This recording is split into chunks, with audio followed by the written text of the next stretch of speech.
একসাথে ২-২.৫ মণ গরুর মাংসকে পাতলা স্লাইস করে কেটে শর্মার জন্য প্রস্তুত করা হয়। প্রিয় দর্শক, আপনারা দেখতে পাচ্ছেন যে শর্মা বক্সের মধ্যে অন্তত একসাথে ১.৫ থেকে ২ মণ গরুর মাংসকে ধারাবাহিকভাবে সাজানো হয়েছে।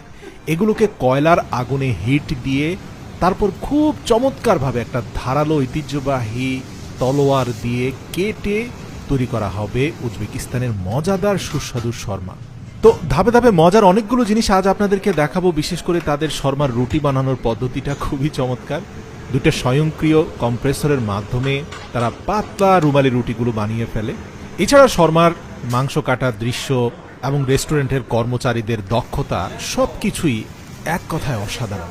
তো উজবেকিস্তানের তাশখণ্ডে শর্মা সেন্টার নামে যে জনপ্রিয় রেস্টুরেন্টটি রয়েছে, সেখানে দৈনিক ২ থেকে ৩টি গরু জবাই করা হয় শুধুমাত্র বিফ শর্মা প্রস্তুত করার জন্য। আপনি দেখবেন যে রেস্টুরেন্টের কর্মচারীরা সকাল ৮টা থেকে ৫-৬ কেজি ওজনের বড় বড় গরুর মাংসের টুকরোগুলোকে ডান থেকে বাম দিকে পাতলা করে কাটার চেষ্টা করছে। আর এর জন্য তারা ব্যবহার করছে খুব ধারালো একটি তলোয়ার। হাতে কালো গ্লাভস পরে অত্যন্ত সূক্ষ্মভাবে এই মাংসগুলোকে পাতলা করার চেষ্টা করা হয়। এখানে কোনোভাবে ভারী মাংস হওয়া যাবে না, যাতে খুব বেশিক্ষণ কুক করতে না হয়। গরুর মাংসের যে ন্যাচারাল ফ্লেভার, সেটা ঠিক রাখার জন্য অল্প সময় কুক করে সিদ্ধ করা গেলে শর্মার আসল স্বাদটা আসে। আর এর জন্য এখানে দক্ষ কর্মচারীরা সুনিপুণ হাতে ধারালো তলোয়ার দিয়ে এই মাংসকে পাতলা করে কাটার কাজটা খুব সুন্দরভাবে করে থাকেন। মোটামুটি 11টার দিক থেকে তারা স্ট্যান্ড সাজানো শুরু করে। এই স্ট্যান্ডের একটা গুরুত্বপূর্ণ বিষয় হচ্ছে সবার নিচে থাকবে গরুর মাংসের চর্বির লেয়ারটা বা ফ্যাটটা। এরপরে পাতলা মাসেলের পার্টগুলো আস্তে আস্তে দেওয়া শুরু করবে। মোটামুটি প্রতি 1 থেকে 2 ইঞ্চি পুরুত্বের মধ্যে একটা করে ফ্যাটের লেয়ার থাকে, যাতে মিট অ্যান্ড ফ্যাটের যে একটা প্রপার কম্বিনেশন সেটা যেন ঠিক থাকে। আর যতটুকু সম্ভব এই রেস্টুরেন্টের কর্মচারীরা চেষ্টা করে যে এই শর্মা স্ট্যান্ডের মধ্যে যতটুকু সম্ভব চেপে চেপে মাংসগুলোকে রাখা যায়, যাতে কোনোভাবে এগুলো ছুটে না যায়। এদিকে যখন শর্মা স্ট্যান্ড সাজানো হয়, অপরদিকে রুমালি রুটি এবং মজাদার লুচির প্রস্তুতি চলতে থাকে। বড় একটা মেকানিক্যাল মিক্সারের মধ্যে আমরা দেখতে পাই যে সেখানে পর্যাপ্ত পরিমাণে চিনি, ইস্ট, লবণ দিয়ে সেখানে একটা বিশেষ যে জিনিসটা দেওয়া হয় সেটা হচ্ছে তাদের একটা টক দই তরল, সেই টক দইটা তারা মিশিয়ে দেয়। এরপরে পরিমাণ অনুযায়ী আটা দিয়ে মেকানিক্যাল মিক্সারটাকে ঘুরিয়ে ঘুরিয়ে তারা ডোগুলোকে প্রস্তুত করে।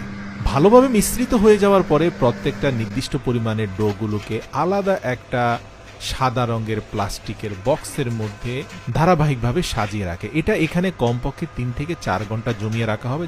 তো অপর প্রান্তে আপনি দেখতে পাবেন যে বিফ শর্মার জন্য প্রস্তুত করা পাতলা গরুর মাংসের টুকরোগুলোকে ধারাবাহিকভাবে সাজিয়ে কিছুক্ষণ পর পর চর্বির লেয়ার দিয়ে সেগুলোকে চেপে চেপে রাখা হচ্ছে। তো শর্মা স্ট্যান্ডের 3 ভাগের 2 ভাগ উচ্চতায় চলে যাওয়ার পরে আপনি দেখতে পাবেন যে সেগুলোকে চারপাশ থেকে তলোয়ার দিয়ে কেটে ট্রিম করা হচ্ছে। তো দেখতে দেখতে দুপুর 2টার মধ্যে মোটামুটি তাদের শর্মা স্ট্যান্ডটা কাজ শেষ হয়ে যায়।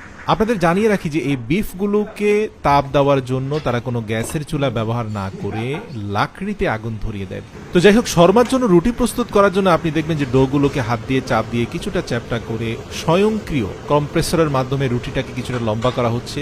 লম্বা পাটটাকে উল্টিয়ে রুটিটার সাইজটাকে আরেকটু বড় করা হলো।